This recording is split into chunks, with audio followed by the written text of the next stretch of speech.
آج national security committee کی meeting میں آپ نے بھی یقیناً پہلی مرتبہ وہ کیبل دیکھا ہوگا، وہ ٹیلی گرام دیکھا ہوگا، اسی طرح پرائم منسٹر شہباز شریف نے بھی پہلی مرتبہ دیکھا ہوگا اور دیگر کابینہ کے ممبرز نے بھی پہلی مرتبہ دیکھا ہوگا۔ کیا ریاکشن تھا جب وہ کانٹینٹ آپ نے اپنے سامنے دیکھا اور اس کا کانٹیکسٹ آپ کے سامنے آیا؟ شہزاد صاحب نہ صرف وہ کیبل بلکہ اس کو تحریر کرنے والے یا جس کے ٹیلی گرام ٹی وی میں پر یہ سارا جو ہے یہ بعد جو اس کی پیرافریزنگ کر کے یہ چیز جو ہے وہ ساری گئی، وہ اصل مجید صاحب بھی موجود تھے۔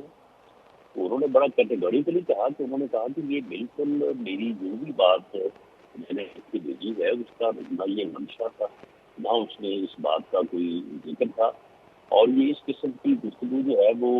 ایک روٹین ہے، ہوتی رہتی ہے، اور اس کے متعلق ہم اپنی جو ہے وہ حکومت کو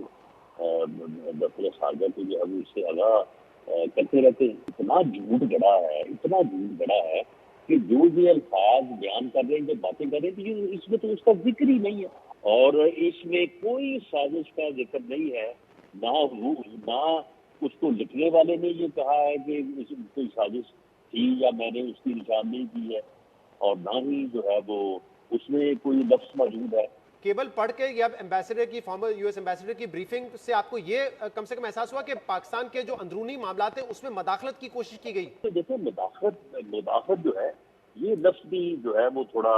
اسٹرانگ ہو جاتا ہے ان معنوں میں کہ اگر کوئی ایک زبانی دو افراد کے درمیان میٹنگ ہوئی ہے، دو افراد کی طرف میٹنگ میں کوئی ایکسچینج آف ویوز ہوا ہے، تو اس کو آپ مداخلت جو ہے مداخلت تھوڑا سا جو ہے وہ اسٹرانگ لفظ ہے۔ اسٹرانگ لفظ ہے لیکن ری افرم کیا ہے، تصدیق کی ہے پچھلے کمیٹی کے اعلامیے کی؟ نہیں دیکھیں، اس میں جو پہلی جو نیشنل سیکورٹی کمیٹی کی جو میٹنگ ہوئی ہے اس کے منٹس جو ہیں کیونکہ وہ بھی جو ہے وہ ظاہر تو خیر نہیں کیے جا سکتے،